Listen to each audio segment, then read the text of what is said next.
lagi di Minggu Gembira Admodiono bersama Kak Gema dan Kak Vita. Adik-adik, gimana nih pengalaman berpantang kalian? Kak Vita pantang apa? Kalau Kak Vita pantang jajan, Kak Gema. Wah, pantang jajan itu apa ya, Kak? Jadi Kak Vita menyisihkan uang jajan Kak Vita dan memasukkannya ke dalam kotak APP. Ya terus nanti kalau uangnya udah kekumpul di kotak APP gimana?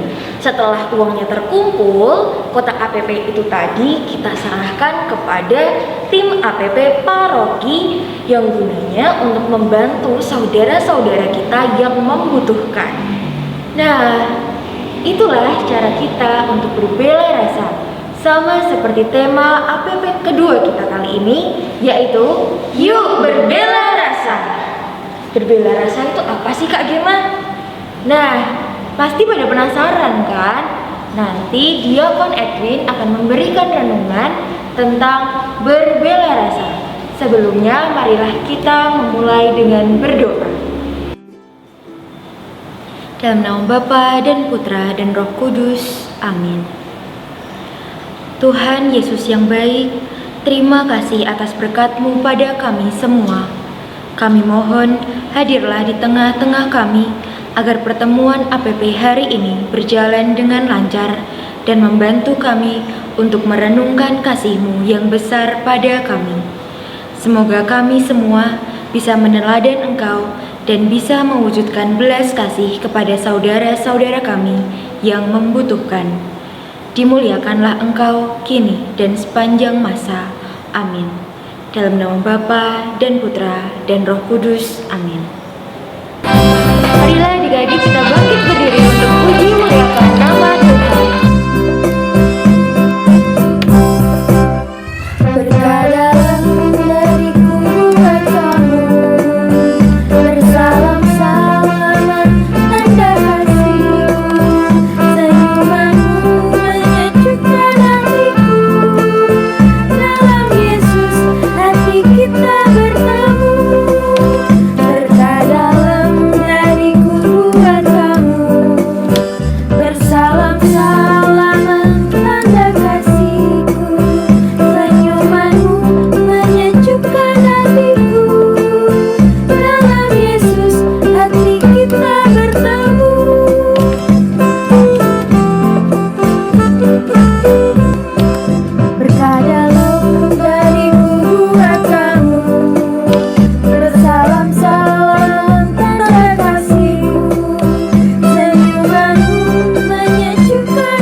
Cerita inspiratif.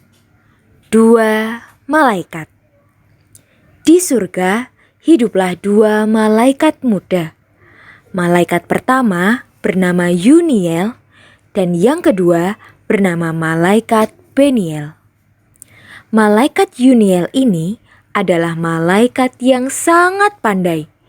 Nilai-nilainya di sekolah malaikat selalu baik. Sedangkan malaikat Beniel ini adalah malaikat yang sangat tekun berdoa. Ia tergolong malaikat muda tersuci karena sangat rajin berdoa. Mereka berjalan-jalan di surga sambil ngobrol. Ben, panggilan malaikat Beniel. Nilai pelajaran kesucianmu yang tertinggi lagi ya? Hebat kamu! Rajin banget berdoa, kata malaikat Yuniel. Malaikat Beniel menanggapi, "Halah biasa aja Yun," panggilan malaikat Yuniel. "Kamu juga nilaimu semester ini yang tertinggi kan? Hebat kamu, rajin banget belajar." Ketika mereka sedang mengobrol, mereka melihat ada satu malaikat yang sedang terbang di atas mereka. Dan tiba-tiba, entah kenapa, malaikat itu langsung terjatuh tidak jauh dari mereka mengobrol. Sontak, Yuniel dan Beniel langsung berlari mencoba untuk menolong malaikat yang jatuh itu. Malaikat yang terjatuh itu agak terluka. "Mas, ada apa? Kenapa jatuh?" tanya malaikat Beniel. Malaikat itu menjawab, Aku mau pulang ke rumah, tapi karena kecapean dan kelaparan, aku gak punya tenaga untuk terbang. Sudah 2 hari aku bekerja dan tidak makan karena tidak punya sesuatu pun untuk kumakan." Yuniel berkata kepada Beniel, "Ben, kamu kan punya roti bekal makan sekolah kan? Kasih aja tuh buat dia." Beniel menjawab, "Kamu kan juga punya. Kenapa gak kamu kasih punyamu aja? Kenapa harus punyaku? Yun, kamu kan udah gendut. Kasih aja rotimu untuk malaikat ini. Kalau lapar, aku gak bisa berdoa." Yuniel menjawab, "Ya justru karena perutku agak besar gini, makanya perlu diisi makanan yang banyak. Kasih aja rotimu buat dia. Perutmu kan kecil, gak butuh banyak makanan. Aku juga kalau lapar gak bisa belajar. Kalau nilaiku jelek, kamu mau tanggung jawab?" Ketika Yuniel dan Beniel sedang berdebat mengenai roti siapa yang harus diberikan, tiba-tiba datanglah seorang malaikat lain membawa sepotong roti dan memberikannya kepada malaikat yang jatuh tadi. Malaikat ini ternyata adalah malaikat agung Rafael. Malaikat agung Rafael memberikan rotinya. "Mas, ini makanlah rotiku." Melihat hal itu, malaikat Yuniel dan malaikat Beniel menjadi malu. Malaikat agung Rafael berkata, "Yun, Ben." Mereka menjawab, "Ya Tuan malaikat agung." Sambil menepuk pundak mereka, Rafael berkata, "Yun, tidak ada artinya kepandaian tanpa berbagi. Juga untukmu, Ben, tidak ada artinya kesucian tanpa berbagi." Yuniel dan Beniel hanya bisa tertunduk malu dan berkata lirih, "Maaf." Adik-adik, mari kita mendengarkan sabda Tuhan yang diambil dari Injil Lukas bab 5 ayat 17 sampai 26. Orang lumpuh disembuhkan. Pada suatu hari ketika Yesus mengajar, ada beberapa orang Farisi dan ahli Taurat duduk mendengarkannya. Mereka datang dari semua desa di Galilea dan Yudea dan dari Yerusalem. Kuasa Tuhan menyertai dia sehingga ia dapat menyembuhkan orang sakit. Lalu datanglah beberapa orang mengusung seorang lumpuh di atas tempat tidur. Mereka berusaha membawa dia masuk dan meletakkannya di hadapan Yesus. Karena mereka tidak dapat membawanya masuk, berhubung dengan banyaknya orang di situ, naiklah mereka ke atap rumah, lalu membongkar atap itu dan menurunkan orang itu dengan tempat tidurnya di tengah-tengah orang banyak, tepat di depan Yesus.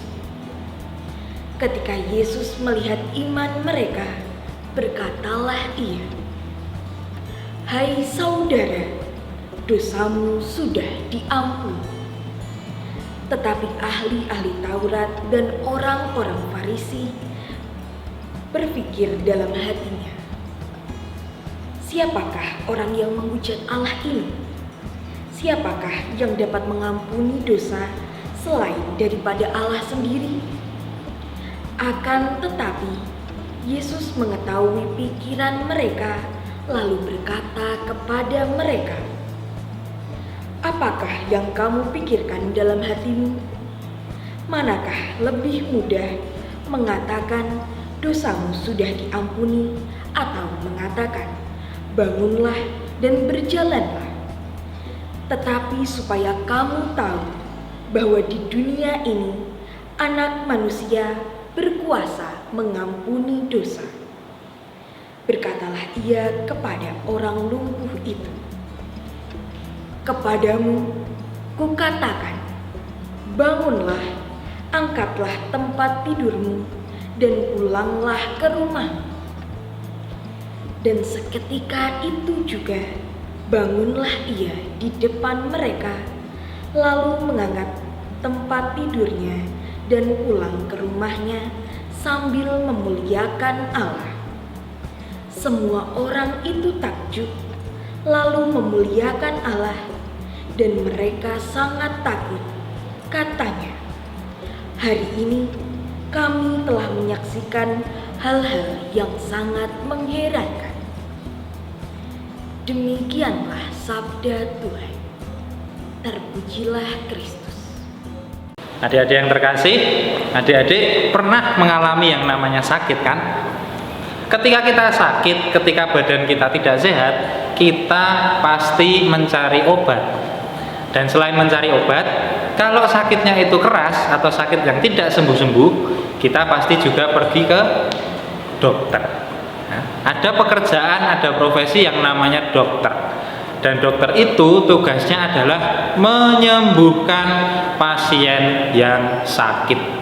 Jadi kalau pergi ke dokter, harapannya setelah itu adik-adik bisa jadi sehat kembali. Bacaan Injil yang kita dengarkan hari ini juga menceritakan Tuhan Yesus yang menyembuhkan orang yang sakit lumpuh.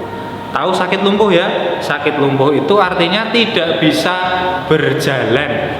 Kalau kita yang normal, kalau kita yang sehat, kita bisa menggunakan dua kaki kita untuk jalan kemana-mana. Sementara orang lumpuh, dia hanya bisa berbaring di tempat tidur tanpa pernah bisa bergerak. Dan itu disembuhkan oleh Tuhan Yesus, sehingga orang yang lumpuh ini akhirnya bisa berjalan lagi. Adik-adik yang terkasih, apa yang dilakukan Tuhan Yesus adalah tindakan yang penuh belas kasih, tindakan yang penuh rasa cinta, dan tindakan yang menyayangi sesama. Ketika ada sesama yang kesulitan, ketika ada sesama atau teman-teman kita yang membutuhkan pertolongan, Tuhan Yesus mengajarkan supaya kita mau untuk menolong. Tuhan Yesus juga mengajarkan kita supaya jangan pernah takut dan jangan pernah menjadi orang-orang yang egois. Tahu ya egois ya? Egois itu hanya memikirkan dirinya sendiri. Maka adik-adik yang terkasih, belajar dari Tuhan Yesus dan sesuai dengan tema kita di hari ini, yuk berbela rasa. Semoga adik-adik berani untuk selalu menolong sesama yang kesulitan. Banyak cara bisa dilakukan. Misalnya, kalau ada melihat orang yang minta makan, kita kasih makanan, gitu. Kalau ada orang yang perlu pakaian, kita kasih pakaian. Semua itu kita lakukan demi menambah kemuliaan nama Tuhan, dan semua itu menjadi berkat untuk kita semuanya. Kemuliaan kepada Bapa dan Putera dan Roh Kudus, seperti pada permulaan, sekarang, selalu, dan sepanjang segala abad. Amin. Mari kita siapkan hati kita untuk berdoa. Dalam nama Bapa dan Putera dan Roh Kudus. Amin. Tuhan Yesus yang baik, terima kasih atas kesempatan yang Kau berikan di masa Prapaskah ini bagi kami untuk merenungkan pertobatan sejati. Berkatilah kami agar mampu mewujudkan pertobatan itu dalam semangat bela rasa terhadap saudara-saudara kami yang membutuhkan. Dimuliakanlah Engkau kini dan sepanjang segala masa. Amin. Dalam nama Bapa dan Putra dan Roh Kudus. Amin. Adik-adik, mari kita bangkit berdiri untuk bernyanyi bersama.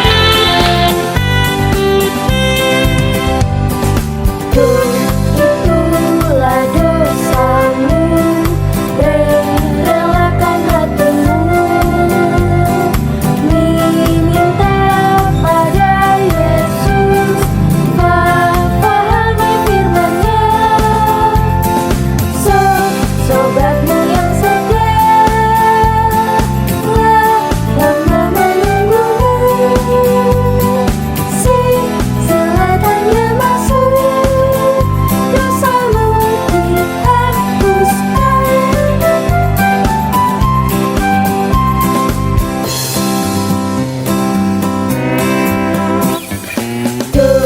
Itulah dosamu, relakan hatimu,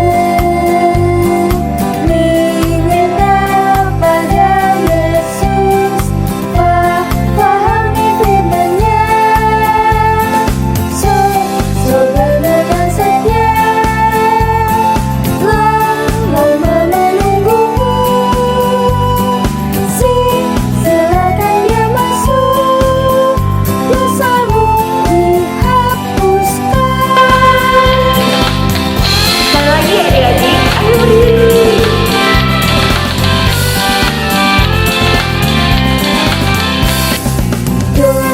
Itulah dosamu, relakan hatimu, minta pada Yesus, pahami firman-Nya. Sobatmu yang setia, lama menunggumu, silakan dia masuk, dosamu dihapuskan. Do re mi fa sol la si do sol do.